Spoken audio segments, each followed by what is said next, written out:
passed an ordinance to hire Paul Pride as a law enforcement expert to come in and assist the city and the Circleville Police Department to do a review of our Circleville Police Department.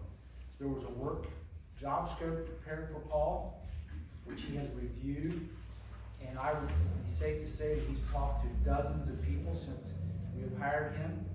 And he is here tonight to give the public and city council his report. So Paul, you're welcome to come to the podium.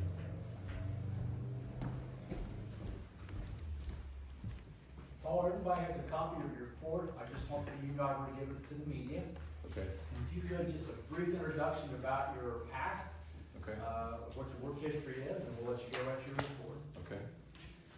Well, there is one other document I'm not sure that you have. You have the organizational chart. No, you can give it to the clerk and she'll distribute it for you.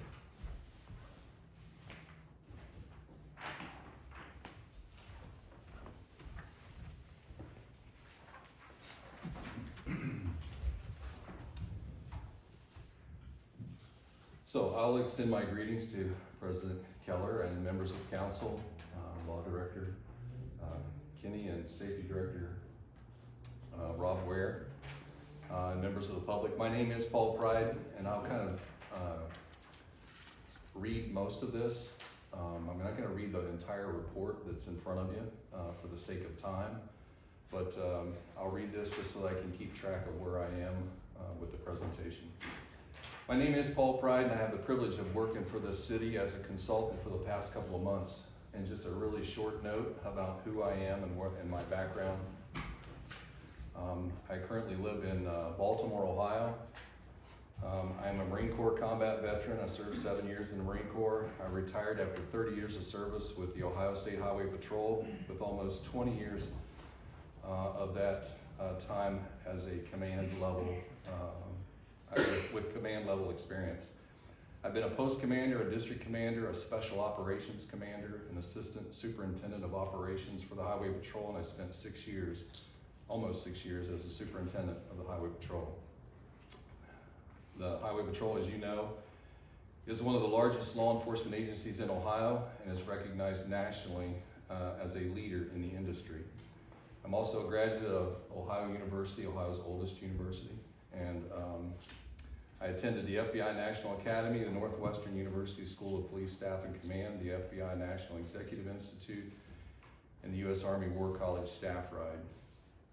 I was presented with a scope of work for this consultation, and in that was a request for a comprehensive examination of various aspects of the department's operations, organizational policies and practices, and then to make a clear and actionable list of recommendations for improvement. I have prepared that document that is in front of you. The document also includes not only my findings, but a few recommendations that I would have for the city and for the police department. I'll work through that document, but I won't read, like I said, every single word of that document. We had a meeting, just a briefing earlier, late last week. We set aside 2 hours, and 4 hours and 15 minutes later we were done. So, but you will not be here that long this evening. There's an incredible amount of details that could be included with each of the bullet points in that document, and I will refer to them maybe from time to time as rabbit holes. And we could go down a few of those rabbit holes, and we could spend a great deal of time talking about, and we can, at your request, talk about anything and everything that's included in that report. If there's questions that you have, I want to make sure that I answer those questions as best I can. Again, I'd be glad to emphasize any of the information or recommendations included in the document. And my initial focus was to determine where the police department is. And I've said this to quite a few of you, that you have to, when you start one of these processes, you have to kind of figure out where they are. And so you have to understand where you are before you can figure out how to get where you want to go. If you want to go to Columbus, and I've shared this before, if you want to go to Columbus, the first thing I need to know from you is, where are you now, right? I can tell you how to get to Columbus, but I need to know where you are. And so that's what I tried to do with the police department, try to figure out exactly where they are. We all know where they want to go, and that's to be a premier law enforcement agency, serving the people, the citizenry here in the city of Circleville. So some of the work that I did initially was just trying to figure out exactly where they are. And then once I figured out where they are, where you are as a city, where the police department is, knowing where they want to go, then my responsibility becomes sort of like a GPS unit. I'm gonna give you I would give them a couple of different routes to get them to their goal. And so with a couple of different options to go in a multitude of directions to get where they wanna go. One of the things that I did not do, I didn't spend a whole lot of time trying to investigate previous administrations. In my contact with enough of you all here from council and different folks within the administration and people in the public and talking to the police department, and in that process of trying to figure out where they are, I learned enough about the previous administration that I didn't need to go into an investigation of those folks. And so that's really not all that important, although you need to know where you've been so that you don't repeat those errors and make those same mistakes again. My focus was more on trying to figure out exactly where they are and the future of the organization and getting leadership in place and providing the leadership with the tools they need to succeed and helping them increase their confidence in their own operations and at the same time gaining the trust and confidence of the Circleville community. So let me start with the report, and I'll work my way through that document, and I'll start on page 1, paragraph 5, and I won't read the entire thing, but there's a couple of different pieces here that I want to make sure that we all are very clear on. Police departments across our nation are facing challenges not unlike those faced in previous generations of law enforcement.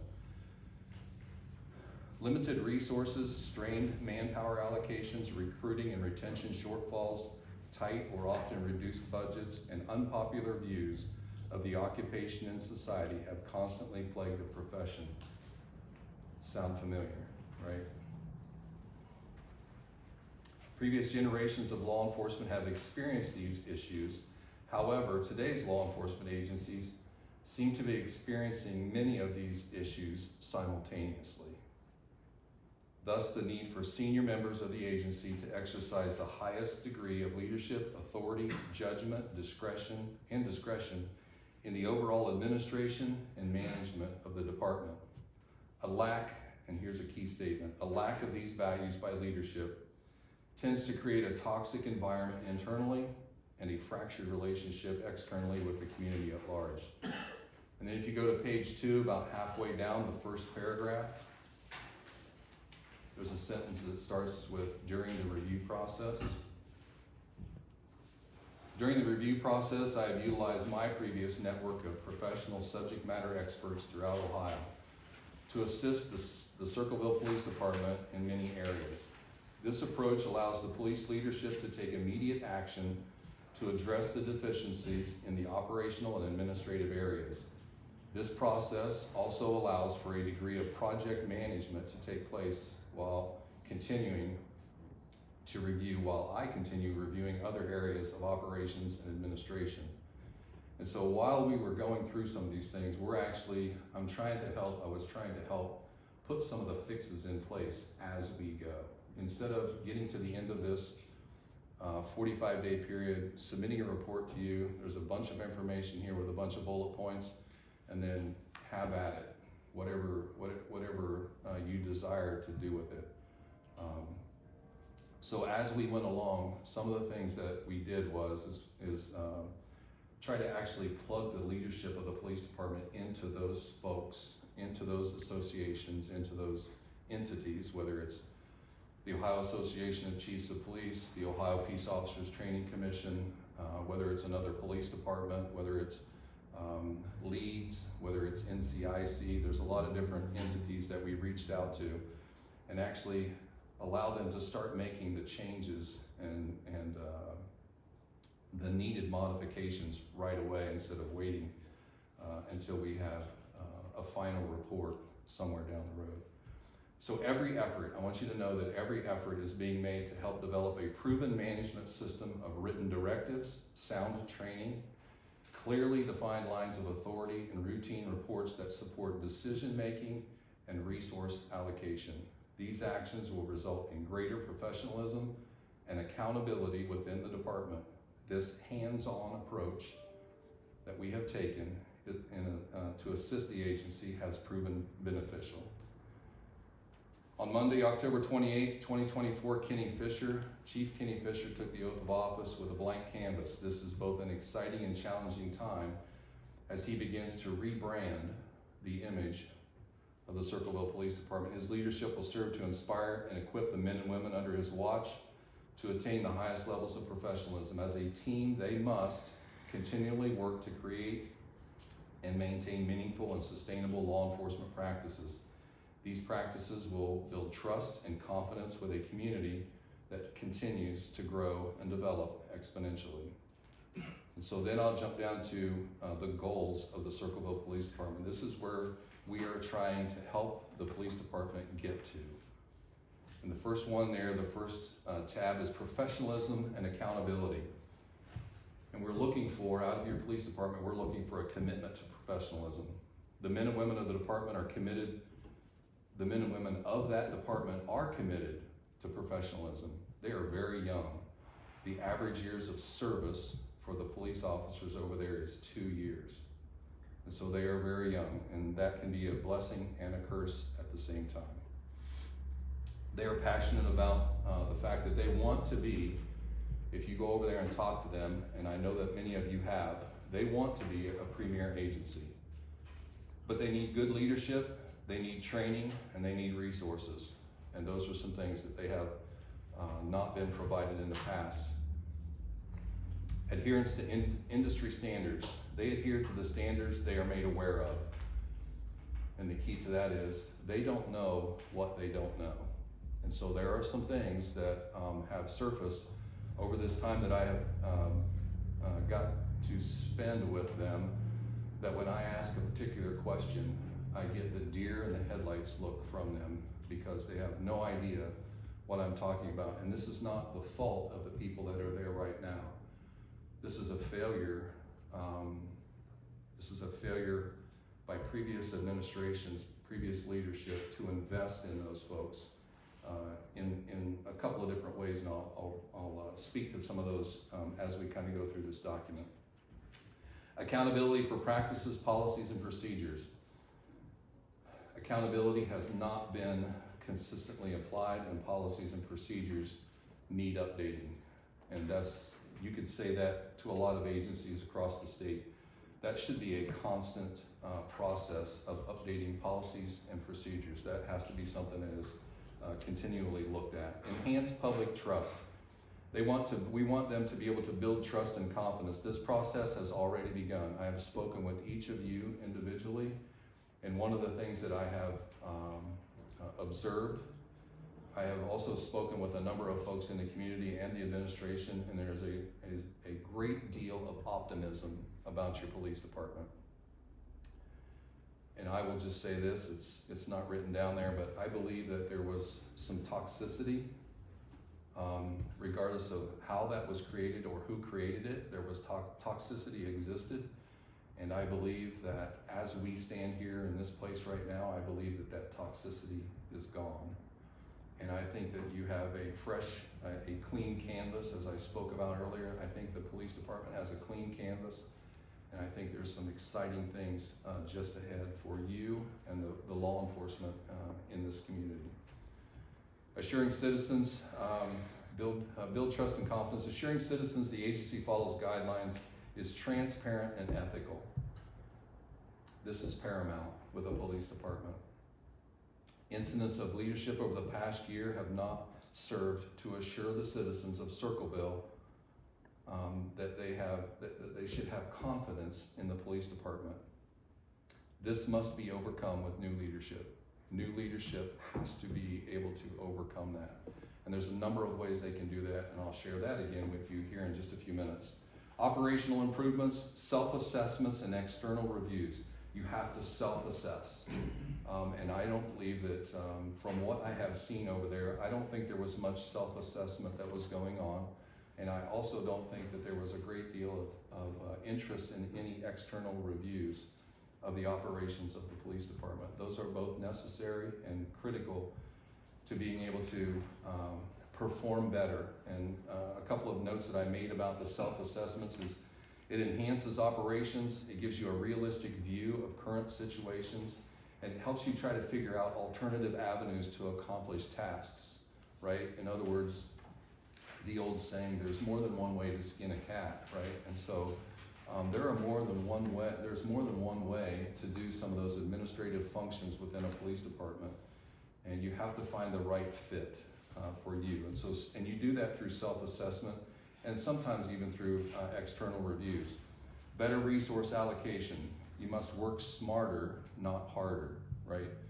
They don't have all the resources in the world at the police department, and they must learn how to work smarter and not harder. And they need to streamline processes, and they need to engage.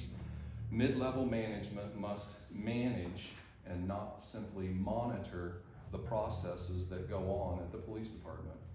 We have a tendency to become a little bit laxed in our oversight, because that's just the way it works. We've watched the machine, we've watched it work before, and we just get used to stepping back, and instead of managing it, rolling up our sleeves and actually managing some of the administrative processes especially, we just step back and begin to monitor those, and that's when they get out of kilter.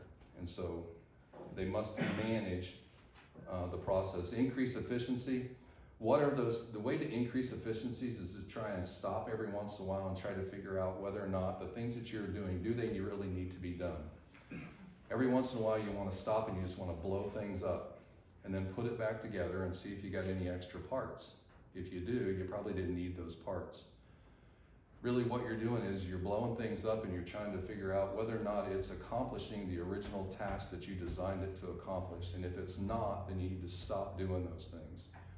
But you also need to look at things that you're not doing, and what are those things that you're not doing that you need to start doing. And again, that comes back to, yes ma'am? Oh, go ahead, finish your sentence. That just comes back to the idea of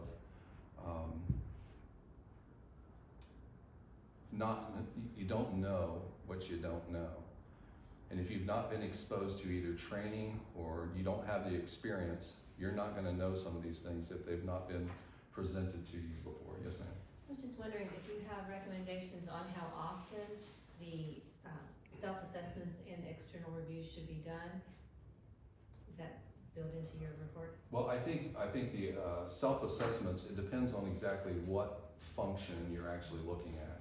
I think there are some functions that you can look at maybe annually. There should be annual reviews of a lot of different things, and I'm not sure that is being done, but there should be an annual review of a number of different things. You should be able to go through most of your policies and procedures in a year's time, constantly reviewing those, especially those things that are really important, use of force, de-escalation, pursuits, all those kind of things. That kind of stuff needs to be reviewed on a regular basis.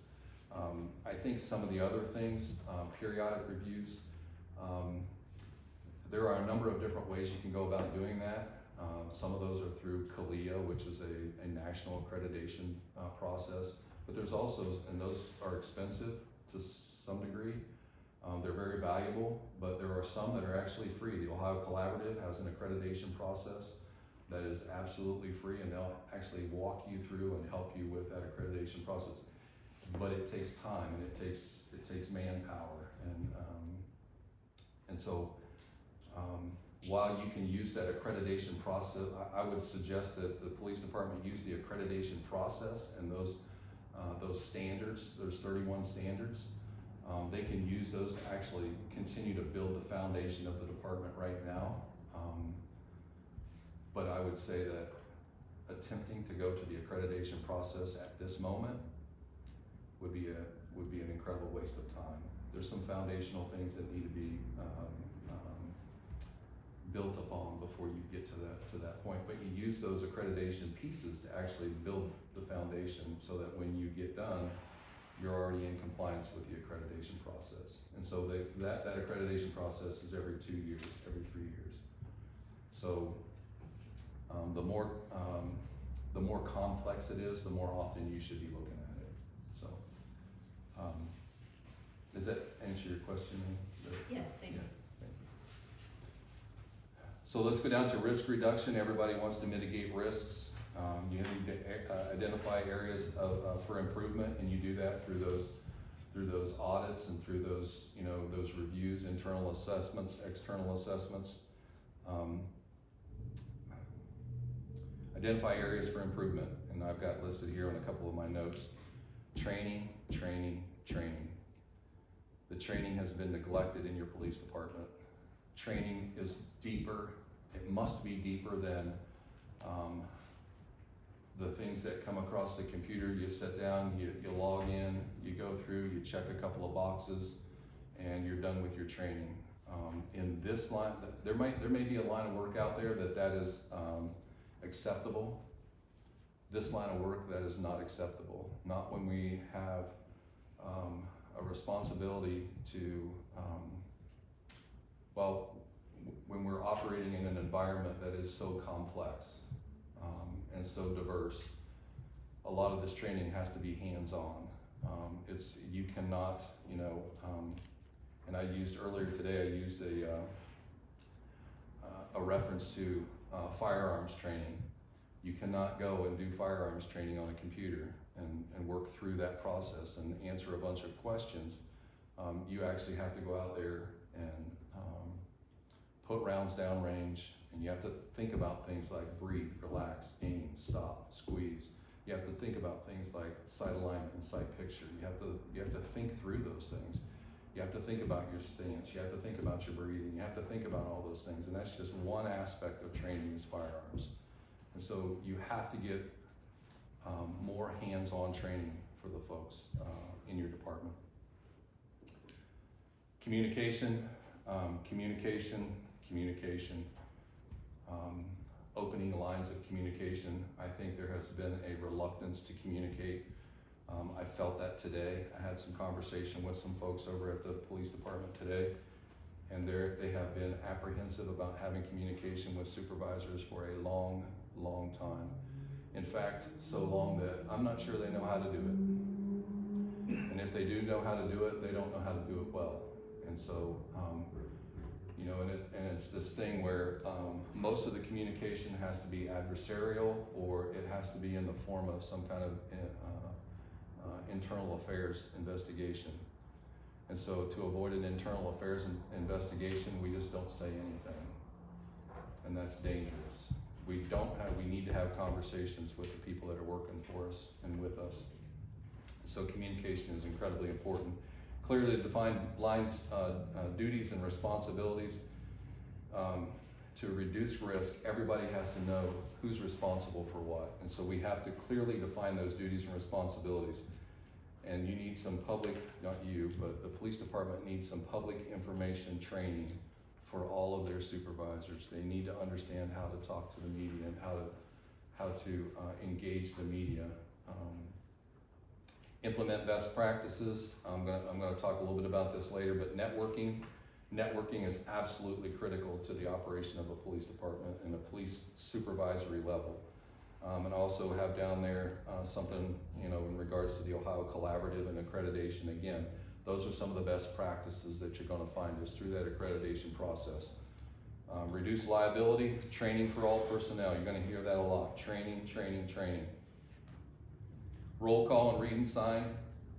Those are things that police officers do on a regular basis, and that there needs to be better supervisory oversight of that. And there also needs to be an engagement with the prosecutor and the law director's office for legal updates and for training through and by, and they have offered that in the past, and nobody has taken them up on those offers. And that is something that is absolutely critical when you're talking about case law and legal updates. That needs to be understood by the people that are going out and working the street, because they're constantly changing and they're constantly being updated. And engaging with the law director's office and the prosecutor's office is a critical piece of making sure that we're staying on top of case law and updates. Everybody wants to work in an environment where we are constitutionally sound. We want to be making the right decisions. And so it's important to engage our legal folks in that effort. Policy and procedure updates and consistent periodic reviews, I've mentioned that already. Improve employee morale, demonstrate professional image. The way you carry yourself, the way you dress yourself, the way you groom yourself, the way you speak, the words that you use, you demonstrate professional image. That needs to be done at all times. And sometimes, and I've mentioned this a couple of different times, and I mentioned it to my own folks when I was the colonel of the Highway Patrol, we have to watch how we talk. And we have to even guard that in our personal lives, because those are the words that will come out when you are in a critical situation. When you have an adrenaline dump, those are the kind of words that are going to come out. And sometimes I've heard myself say words that I do not use. And so, but being cognizant of that, right, and being aware of that, and policing yourself, so to speak, in the way that you behave, the way that you carry yourself. Because the bad guys are watching in this line of work, the bad guys are watching us all the time, and they're sizing us up. And so you have to demonstrate a professional image, not just to the bad guys, but to one another in the brotherhood and sisterhood of law enforcement. And you do that, and you can build confidence levels of the employees. You need to speak words of encouragement and appreciation into the people that work for you. I'm not so sure that has been done in a long time in your police department. Validate hard work and dedication of all employees, and this is something that you need to recognize people when they do something good, and it needs to be immediate. That does not get done. That has not been getting done. But it's something that they have been made aware of, and it is incredibly important. We have a whole section, the Highway Patrol has a whole section of people who investigate do administrative investigations of when we have someone who has filed a complaint on one of our officers, or something has gone wrong, or they've done something wrong, or they've violated policy or procedure. We have a whole section of people who investigate that and get to the bottom of those matters, and rightfully so. But what we don't have is, and what often we fail to do is have a section that actually acknowledges the good work and the hard work that people do on a regular basis. And some of these things will foster a sense of pride and commitment amongst staff. We need to seek access to resources. Again, going back to networks and networking of opportunities. What are the training opportunities? There's free training out there. If you search long and hard, you can find those things. And the use of other agencies' resource. If I could tell a police chief or a colonel someplace, if you were going to be good at one thing, it's be good at managing your resources and be good at managing other people's resources. If you have an Alzheimer's patient lost in the woods tonight, right, and you need a helicopter, you don't have a helicopter in Circleville, but at 2 o'clock in the morning, when you find out you have an Alzheimer's patient lost in the woods and it's getting cold, and you need a helicopter with a flare unit at 2 o'clock in the morning, you need to know who to call. And we don't need to go through 15 or 20 different phone calls to get there. You need to call one phone number. You need to know who that phone number is to. You need to have a personal relationship with that person. You need to network with those agencies. And you need to be the one, as the chief of police, to manage those resources even though you don't own them. Know who to call at 2 o'clock in the morning.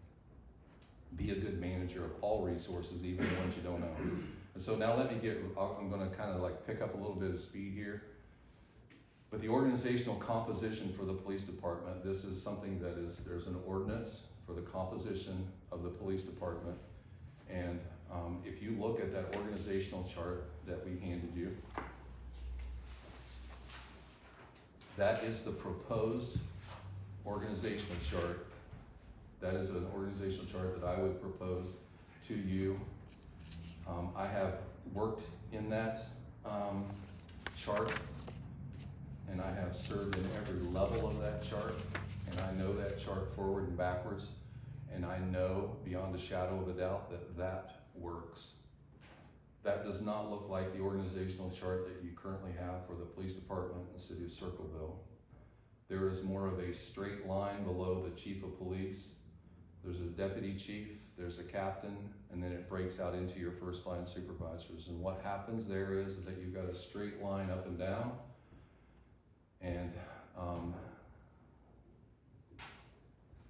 in my mind, what that leads to is, that leads to the people in that line become a jack of all trades and a master of none. And that's dangerous in police work. And so those people that are in that chain of command, especially in the command level positions, they need to be the subject matter experts. They need to be the people who know the business of running a police department. And so if you look at that organizational chart, it has the police chief at the top, and it has a captain of support or administration on one side and a captain of operations on the other side. So instead of having a deputy chief, you have two captains. Those are both exempt employees. They are outside the bargaining unit. In the absence of the chief, they have signature authority. They can make decisions and continue to move the organization forward. They can also impose discipline, all of those kind of things that doesn't kind of create any kind of problem with bargaining units. And so everybody below those captains are within the bargaining units. And that top line there, except for the maintenance and the records secretary, everyone there is a first line supervisor. And so the changes to that from what the current composition is that there would be, you would eliminate the deputy chief, you have two captains, you're gonna have a dispatcher supervisor, which already exists in the composition, but you're adding a fourth sergeant to the mix. And that should be a detective sergeant, because there are investigations that are ongoing that are not getting the oversight that they need within the organization.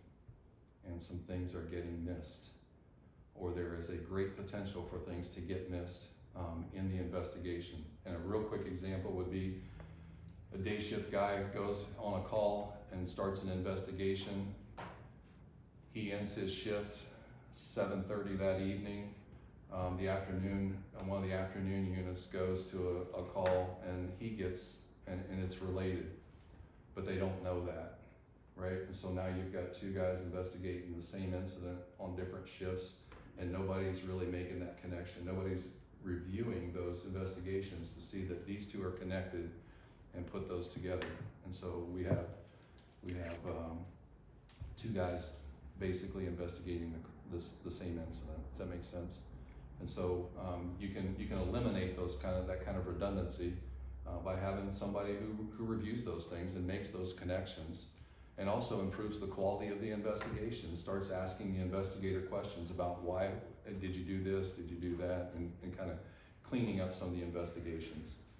And so that's what that detective sergeant would be for. And so one of the things a couple of things real quick that I did notice as soon as I got here and started looking at some of the the administrative operations of the department is that just about everything funnels to one person inside the administration part of the department, and that someone is Jody Chapman.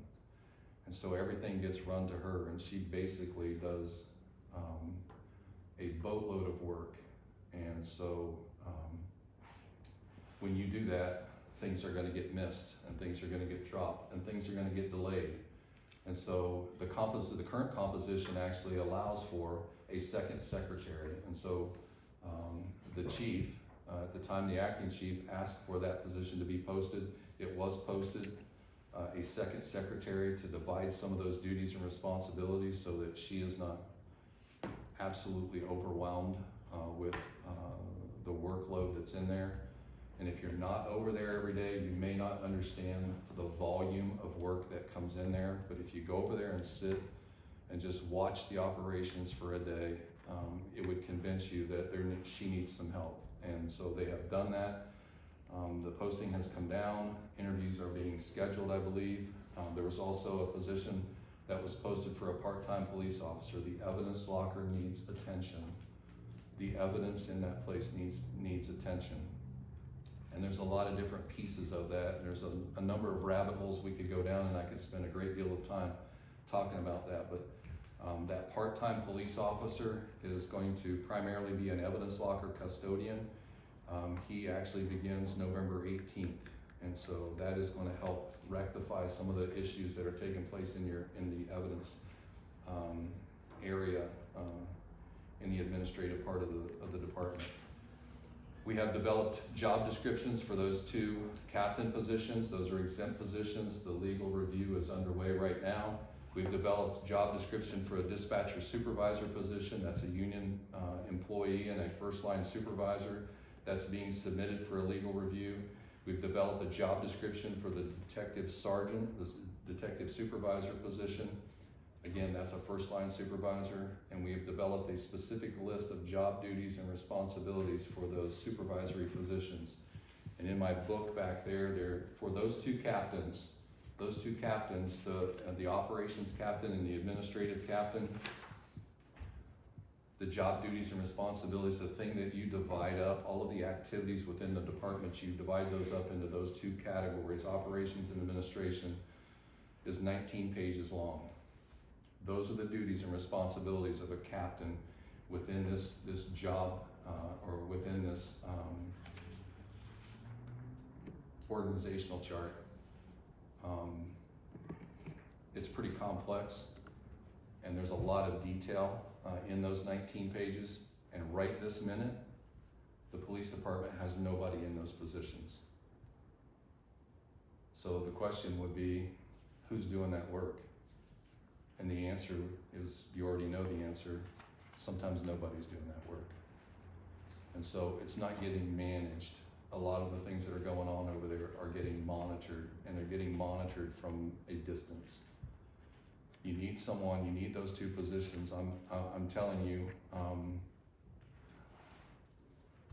those 2 positions are absolutely critical to the continued operations of the police department and the future success of the police department.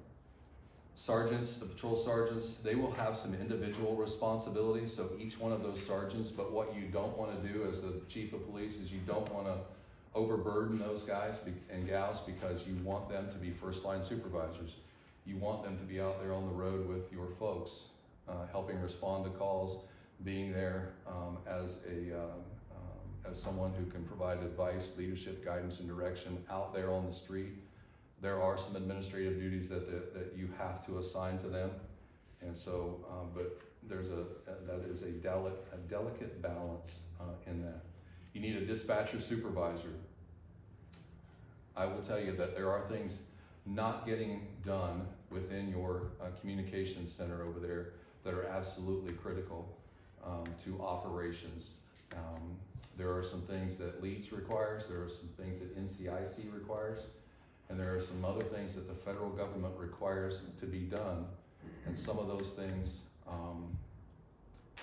they need to be tightened up just a bit. And some of that is going to be through training, which we've already got scheduled for the dispatchers. But a dispatcher supervisor will take a number of administrative duties away from those captains and those first line supervisors, and they will be able to do some of those things, like pull data, like audit your warrants, like keep you out of trouble, because you don't want to arrest somebody on a Friday and Monday's a holiday, and so they don't get to the judge until Tuesday, and they shouldn't have been arrested in the first place, right? And so those are some of the things that when you audit and do your audits properly within the administrative part of a communications center, those things will not happen to you because you've audited those processes, whether it's warrants, whether it's all of your other entries into NCIC or into Leeds. And so, but also pulling data. One of the things that they can do is they can pull data. Nobody knows how to go into the CAD or go into Central Square and pull that data right now like it should be. The chief should have data at his fingertips on a regular basis. He should know and understand what's going on in the city, whether the different crimes and violations are on the increase or the decrease, and the only way he can know that is to look at the data. And I'm not sure that there's a systematic way of doing that inside your department right now. There is a way to do it, but the training's not there. And so we're gonna fix that. Understanding the challenges brought about by the current staffing levels of the agency, and also I'll add to that, understanding that there was just a levy that just failed. Statistics reported by the FBI indicate the nationwide average is 2.4 officers per 1,000 inhabitants, right? And if you do the, if you look at the current composition for the Circleville Police Department, it's 25 officers. They are not at 25 officers, but that's the current composition. The current census reports for the city of Circleville indicate approximately 14,000 residents, or inhabitants as they refer to them. The national average math is 14 times 2.4, which is 33.6 officers. And so when you have a shortage like that, you have shortages on shift coverage, you have increased response times, you have officer fatigue, which results in officer safety issues, and it also puts a community at risk. And so those are not my numbers, those are from the FBI. Facility needs, I'm gonna pick up speed here just a little bit. Renovation of the entire first level of the municipal building. It's been a long time since there's been a coat of paint on the walls over there, and many of you have made your way over there, have spoken with those folks over there, and you have walked through and toured that facility, and you know exactly what I'm speaking to here. There's a need to purge all unnecessary furniture and equipment throughout the facility. There's a lot of stuff over there that don't need to be there, and they need to make better use of the space they already have before we start thinking about where to move them to or what to do with future buildings and complexes and all those kind of things. They need to get the best use out of what they already own. They need to audit the furniture and equipment to be removed and disposed of and submit that to the auditor. The communications center needs a redesign, and there needs to be some work that's done inside that communications center to bring them up to speed. And that is already being taken care of, or being addressed, I should say. They need to upgrade the consoles, restroom ventilation. The restroom is right beside them, and so you can imagine what kind of problems that might create. Expand the space for the communications center. There's a glass wall down through there that could be removed and give them another 6 feet of space inside at least 6 feet of space inside there. But those are all things that a contractor can come in and help assess. A filing system, they need to solicit those contractor bids for renovation. Those are things that are already going on. Designate office space, storage space, paint the entire facility. The flooring needs replaced, it's terrible. The evidence locker in the room, the relocation. There's a potential to relocate that evidence locker. There is some conversation with Judge Peters about some assistance with renovating that first floor. And so there's probably some folks who need to sit down and have a conversation and negotiate through that process. I know that Judge Peters would like to have the whole basement for the probation department. And I don't know what that would look like as far as a negotiation on helping with painting and putting floors down in the police department, and maybe there's some funding that she would be able to provide in exchange for some space downstairs. That's what we do, we negotiate, right? And there is some space upstairs that is not being used. There's a sally port that's they're not going to have prisoners in the police department anymore.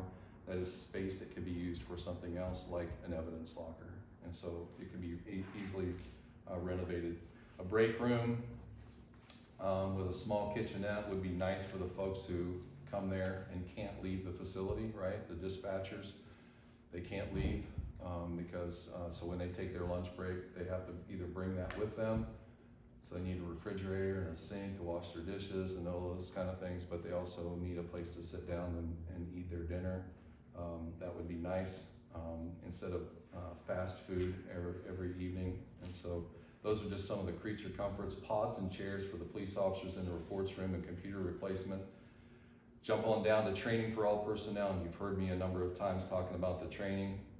Determine the training needs. Somebody needs to sit down and assess the training needs within the department and actually map that out. Who needs what and how fast can we get that training for them? And if you're not already looking at training with and you've not already got your name on a list, right now, you're probably looking at either late 2025 or early 2026 for training, and it's in high demand, right? And so,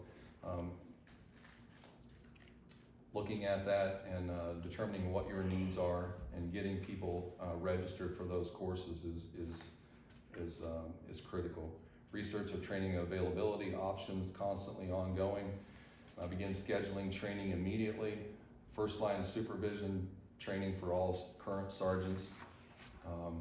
That has already been done. They are already scheduled. The chief and captain should be considered for advanced training opportunities such as FBI, SPI, NUDI, CLE, PELC, PSLA. Those are all executive level, command level training courses. There is some potential, research potential electronic training records. Most of the training records for all of your police officers are just photocopies in a file. There's not really a list, an electronic list. Training for the dispatcher corps is essential. Again, I've already spoken to that. Leeds, NCIC, NICS, Central Square. There's a lot of room there for some improvement. Training for the evidence locker custodians.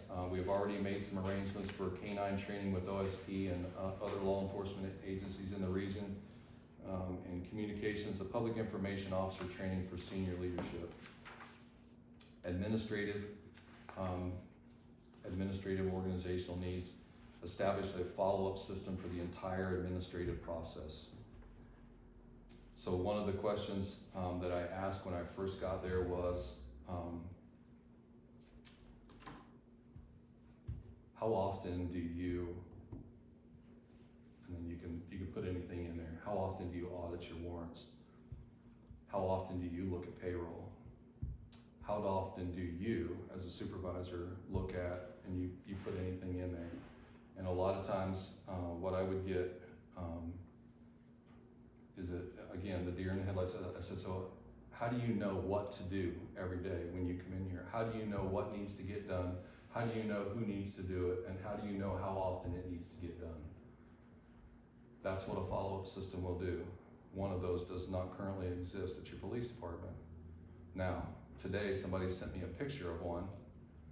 So I guess there is one that exists, but it doesn't have anything in it, right? And so a follow-up system would be a file with 1 through 31 for the days of the month and 12 months.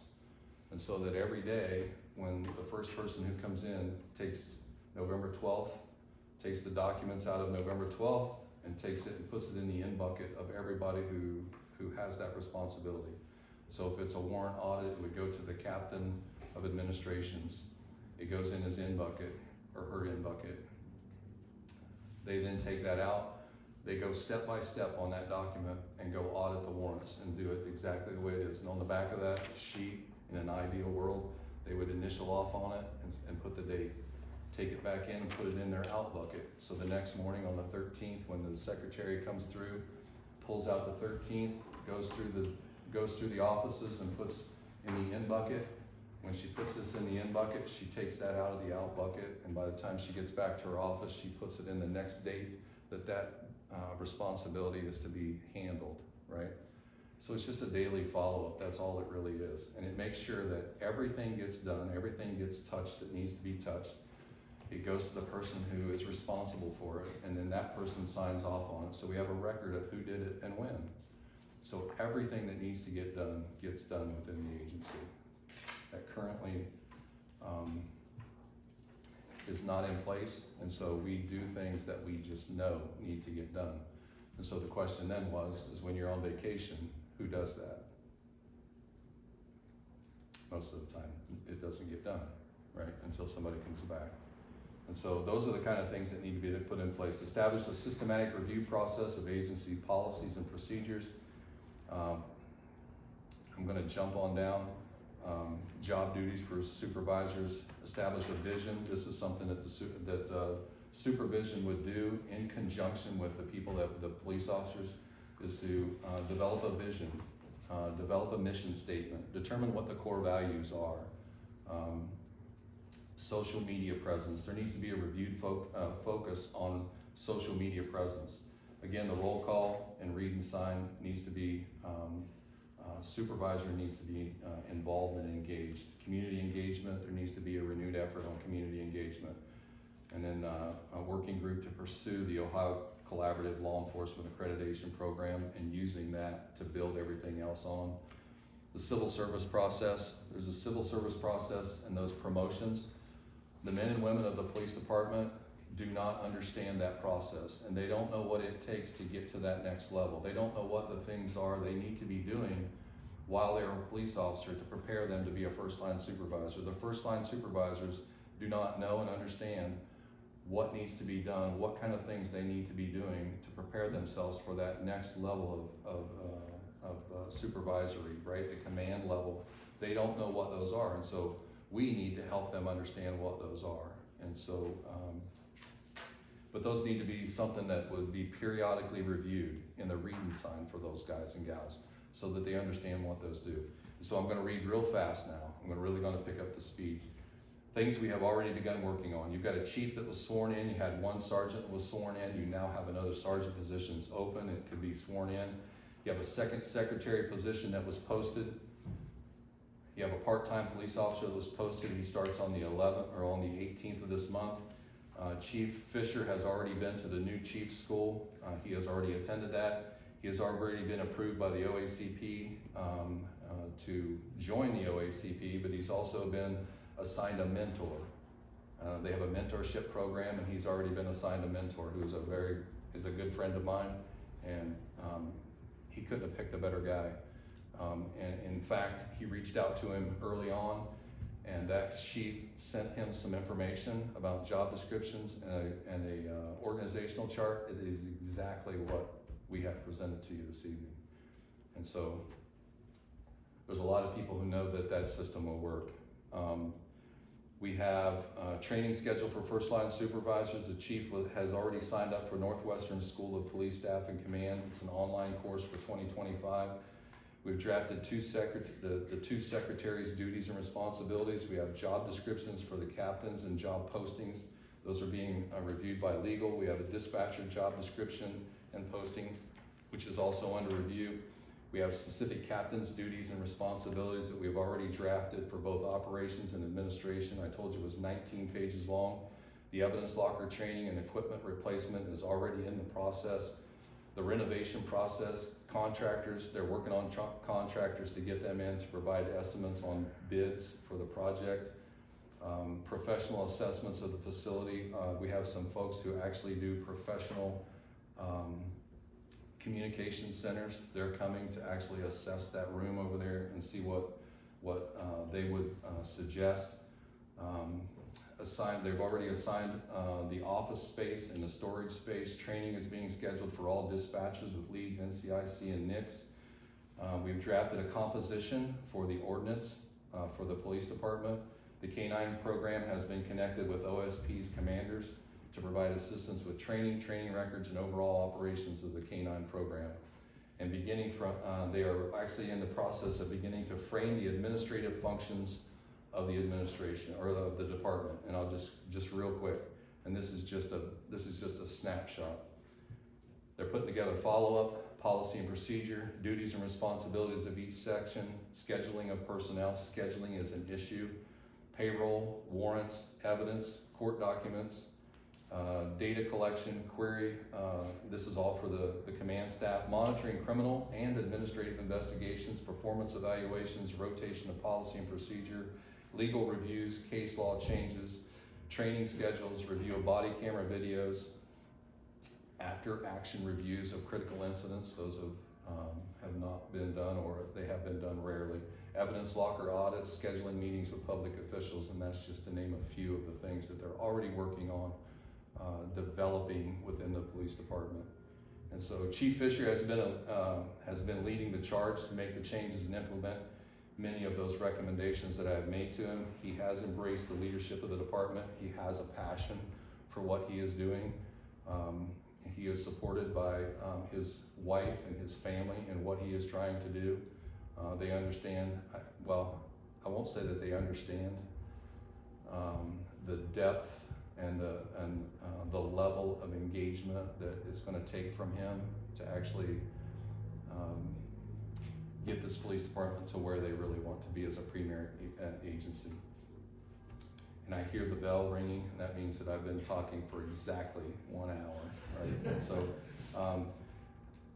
he wants to make the community safe for you and your family, for him and his family. He has a passion, he has the support of those people that are over there working for him.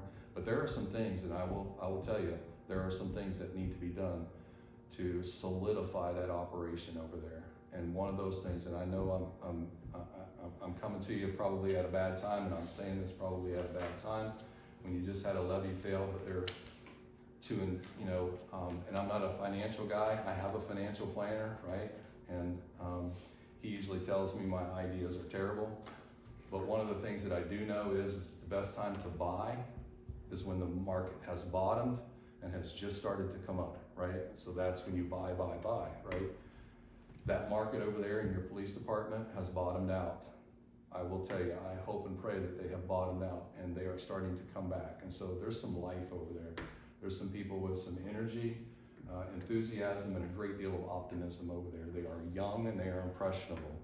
They are not old dogs, new tricks thing. It's not that, right? These guys are impressionable and they want to do a good job. They're here for a reason. I believe that. I don't just stand in front of you and tell you. If it wasn't so, I wouldn't say it, right? I think you have a good core group of people over there. I think you have all the right ingredients. They've bottomed out and they're starting back up. Now's the time to invest. If you want a return on your investment, now's the time to do it. I know that sounds crazy that you just lost. You're gonna try to figure that budget and all those kind of things out. But I will tell you that if you wanna make a significant impact in the future operations of the department, these recommendations will do that for you. And so I'll take your questions if you have some Paul, I'll questions. let you take a breath. Thank you very much. You did good because we said we'd try about an hour and you did it, so congratulations. Committee, what I want to tell you is last week on November the 7th, Paul shared his initial report with a group of us. Again, it was the mayor, the safety director, the law director, our new police chief, myself, and as Paul mentioned, it was a 4+ hour meeting because we talked about a lot of these different things in depth and down in the weeds. What I took away from that meeting is when we were in that, I took away 4 major things. You heard him say it: training, training, training, all the way down from the chief, all the way down to the brand new police officer. That's important.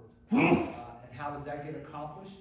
Through our law director, our safety director, and our police chief. Getting those classes scheduled, being able to allow people to take time off to go to the trainings, backfilling. That's all accomplished by members of the administration. He talks about the ordinances and the policies that need reviewed and how things need to be matched and mirrored with ORC and our city ordinances. Again, that's going to be the work of the law director and the safety director and the chief working on reviewing those policies. Eventually, there may be things coming to city council that got to go through committee that need amended or adopted to help get things cleaned up around procedures and policies for the police department. Thirdly, restructuring. As Paul's mentioned, there's a restructure here. When it's time, it'll go to the safety committee. There'll be a legislation to restructure the department.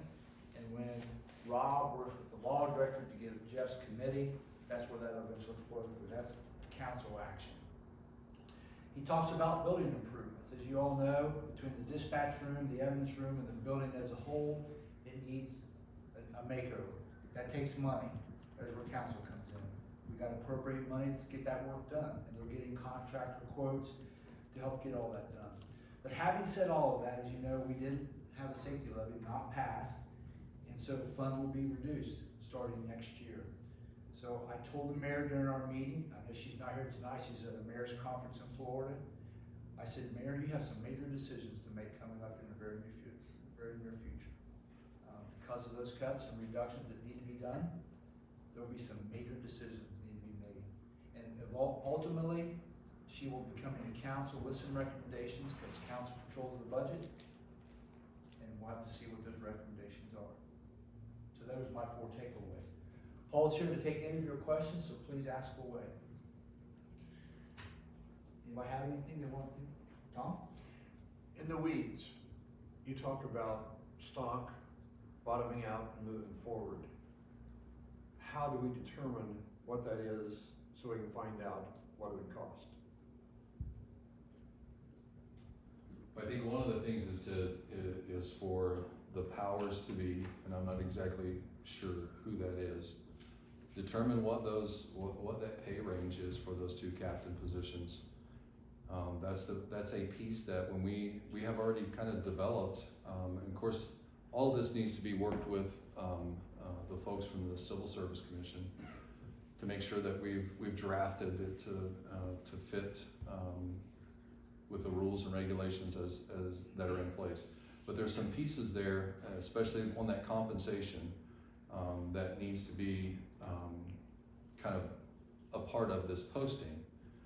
And I don't think it's really hard science to figure that if you want quality people, sometimes you have to pay for that, and sometimes you can. And so, if you would, if the folks who make those determinations put that piece in with what has already been drafted and being reviewed by our legal counsel, we could get those things posted and find out whether or not. I don't know. I don't know. I didn't have the time to actually dive into, and I don't really think it was a part of what I was supposed to be doing, was to dive into the budget and look at where you could get that from and all those things. That's not for me to determine or even make a recommendation on. But if there was a way to, at least right now, those two captain positions are incredibly important to the operation, just because right now there is nobody to do those functions. It doesn't exist. And so you've got a hodgepodge, and I will share this with you. A police officer said to me, he said, when we were talking about training and those kind of things, and pouring into the people that are below you to someday, and trying to help them get to a point where they're gonna take your place someday. That's not been going on. And so one of the things that we talked about in the training aspect is that, and somebody said, we're doing the best we can. I said, I know you're doing the best you can. And we're applying common sense to everything. And that's a great way to do that. But a force multiplier is the training piece, and that's what's missing, right? And so the training piece is absolutely critical. And so, but you've got so many pieces in there that are not being touched every day, that need to be touched by people who understand how to run an organization. And those people don't exist right now. And that is where, if you put those two captains positions in there, now with the budget, I understand budgets well enough, I've worked with them. And I know that that's gonna mean, okay, if I'm gonna spend money here, I'm not gonna spend money over here. And so I'm not gonna maybe be able to hire a couple more police officers or a secretary or maybe a dispatcher. I might have to hold off on those positions. But then but what you've gotta have the conversation is what is absolutely critical to the operations over there. And I will tell you, from my perspective, my professional opinion, is that those two positions need to be filled. And what you're looking for there, and how we craft that with our friends from the civil service, what you're looking for there really is a seasoned administrative person who has, maybe even a retired person who has administrative skills, who has been there and done that, someone who can help Kenny understand how to be a good chief, and at the same time keep a watch care over the people underneath him, lead, guide, and direct those people underneath him, speaking from his experience, his or her experience from the past, right? So you need I want to say a seasoned, salty person who can help manage people above him and help manage people below him at the same time, and help Kenny kind of get his arms around being the chief of police, because hopefully he's gonna be there for a while for you. So those two positions are incredibly important. I don't know enough about your budgeting process to tell you any deeper than that. So, Thank you. Yes, sir. Other question? Good briefing. What I would say is that if any council member has the opportunity or want to go have follow-up questions, get more into the weeds and the details of his findings, have other comments you want, Paul's gonna be available. Paul was not done today, he's not gonna leave us. It's my intent for Paul to be around through at least the end of the year, because as all those things he's mentioned, we have a new safety director, we have a new chief of police, there's still work that Paul can do to help the department, to help mentoring, to help work on a specific project. You'll see a request Thursday at Finance Committee to appropriate some more money so Paul can stay with us to continue to do this good work. So, someday Paul will say, Circleville, best of luck to you, but I think there's still plenty of work for him to do for us. So again, he's gonna be around if you wanna follow up one-on-one with him, to go over the findings, to ask questions, to talk about next steps and path forwards. Sharon? I just want to say I really like your recommendation to update the building, the physical area that they Yes, work in, because I think that's critical. If you have surroundings that are full of junk and boxes all over, that just negatively affects your whole psychological profile. And if it's cleaned up and it looks new and fresh paint job, move some offices around, those things can be done relatively low cost. I would think, depending on how extensive you want to do it, that can really have a major impact on the whole force feeling like, this is a new operation we've got going on here. It's a new day in the police force. I'll just piggyback on that. When I went over there, having a chair to sit in, the smell of sewage when you walk into the dispatch room, that's terrible. I had the opportunity to visit with Mabel and go into the dispatching room, and there's stuff sitting there that they don't know whether they can throw away. They smell that, and just they have their own coffee pot there. We don't even provide a coffee pot, and sink for them to clean the stuff in. Those are some things. And then you walk into the administrative offices, and it's a dark gray like dungeon and dingy carpet. It's just I wouldn't want to show up and work there. So those are some things that I saw from being there. But and then also to piggyback, you've been very respectful and responsible with what we've asked you to do. I know I've reached out to you a few times. He does a great job of getting back to you and answering questions and sitting down and taking time with you. So I just want to say thank you for what you've done and how you've responded to questions and spending time with us as well. Thank you. I'd like to think, I've heard Paul say the word purge many, many times. The building needs purged. And, I know I've been through the building too, and the salad port is not always near functioning as a salad port. It's a catch-all. It needs cleaned out, and Paul's got recommendations on how everything could be improved to help the building overall. But, relatively, it's a modern building from the outside, but once you get inside, it needs some help. Just needs updated. It needs help, needs purge, needs Purge, cleaning, yeah, needs painting, absolutely. all You those mean things. 1960 wasn't the last time we needed it to purge it? Yeah. Other questions? Well, Paul, thank you very much for being here,